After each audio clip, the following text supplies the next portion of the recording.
पहाड़ी इलाकों में पिछले कुछ दिनों से जारी भारी वर्षा के चलते यमुना नदी उफान पर आ गई है। यमुना में सुबह करीबन 6 बजे 2,95,912 क्यूसेक पानी हथनी कुंड बैराज से डिस्चार्ज हुआ, जिसके चलते हरियाणा एवं उत्तर प्रदेश में अलर्ट जारी कर दिया गया है। हरियाणा के यमुना के साथ लगते कई जिले बाढ़ से प्रभावित हो सकते हैं। इसी को लेकर सिंचाई विभाग के अधिकारियों के साथ साथ दिल्ली को भी इसकी सूचनाएं भिजवा दी गई हैं। ऐसा कई सालों बाद हुआ है जब सितंबर महीने में यमुना उफान पर आई है और हथनी कुंड बैराज से इतना पानी डिस्चार्ज हुआ है। यमुना उफान पर आने के बाद यमुना के साथ लगते विभिन्न इलाके के लोगों को सुरक्षित स्थानों पर ले जाने के लिए कहा गया है। पानी जैसे जैसे निचले इलाकों में आएगा, यमुना के साथ लगते कई गांव इससे प्रभावित हो सकते हैं। इसी को लेकर प्रशासनिक अधिकारियों ने लोगों को यमुना से दूर रहने और निचले इलाकों को खाली किए जाने के आदेश जारी किए हैं, क्योंकि पानी तेजी से निचले इलाकों में बढ़ रहा है। इसलिए लोगों ने भी निचले इलाके को छोड़कर ऊपरी इलाकों में शरण लेना शुरू कर दिया है। सिंचाई विभाग के सुपरिटेंडेंट इंजीनियर RS मित्तल ने बताया कि पहाड़ी इलाकों में हो रही वर्षा के बाद यमुना का जल स्तर हथनी कुंड बैराज पर 2,95,912 क्यूसेक हो गया, जिसके बाद अलर्ट जारी किया गया है। उन्होंने बताया कि रात 11 बजे यमुना का जल स्तर 94,601 क्यूसेक हो गया था, जिसके बाद छोटी नहरों को बंद करके हथनी कुंड बैराज के गेट खोल दिए गए। उसके बाद से पानी लगातार बढ़ता रहा और आज सुबह करीबन 6 बजे 2,95,912 क्यूसेक पानी डिस्चार्ज हुआ है। रात 10 बजे के बाद पानी बढ़ना शुरू हुआ था।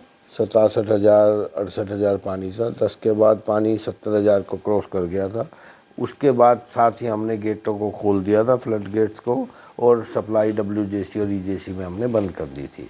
उसके बाद 11 बजे के बाद एकदम पानी कुछ ज़्यादा बढ़ गया, जो कि 2.25 लाख क्यूसिक हो गया था, जो कि अब 6 बजे तक बढ़ता बढ़ता 2,96,000 क्यूसिक तक पहुंचा है। अब उसके बाद पानी थोड़ा सा अभी घटना शुरू हुआ है। अब तो घटेगा जी। वैसे तो 70,000 क्यूसिक जैसे ही पानी हमारे पास यमुना में होता है तो हम उसके सप्लाई अपनी बंद कर देते हैं नहरों की, और सारा पानी यमुना में डाइवर्ट कर देते हैं। इसको हम लो फ्लड की सिचुएशन कहते हैं। और 2.5 लाख क्यूसिक से ऊपर जब पानी होता है उसको हम हाई फ्लड की सिचुएशन कहते हैं। तो इस बार पानी अभी 2,96,000 क्यूसिक तक गया, जो कि रात 11 बजे के बाद 2.25 लाख क्यूसिक से ऊपर बढ़ गया था। तो इसको हम हाई फ्लड की सिचुएशन मानते हैं। सभी लोगों से एक यही है कि कोई भी अभी आने वाले 24 घंटे के अंदर अभी रिवर यमुना में ना जाए और यमुना नदी के किनारे मत जाए, और बच्चों को भी इससे दूर रखें, क्योंकि पानी की स्पीड ज़्यादा है और एक बार यदि कोई इसके अंदर फंस गया तो अनहोनी होने के चांसेस ज़्यादा हैं। तक हमारे पास ऐसी कोई भी इंफॉर्मेशन नहीं है। मैंने अपने सभी ऑफिसर से कंसर्न से अभी तक पता किया है, कहीं पर भी पानी ऐसा नहीं है कि उसने बहुत ज़्यादा नुकसान किया। सर तो 16 सितंबर से माइनिंग की जो एजेंसी है, जिन्हों को माइनिंग ब्लॉक अलॉट है, वो माइनिंग कर सकती हैं।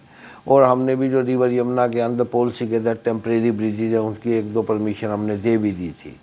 पर अब उन लोगों को वो ब्रिज, उनको टेम्परेरी ब्रिज उनके हमें भाई टूट गए होंगे, उनको दोबारा बनाने पड़ेंगे। और पहले, इससे पहले यदि आप पीछे की बात करें तो पहले फ्लड आज से 18 अक्टूबर 2019 को आया था, जो एवर ऑल टाइम हाई था अब तक का 8,28,072 क्यूसिक था।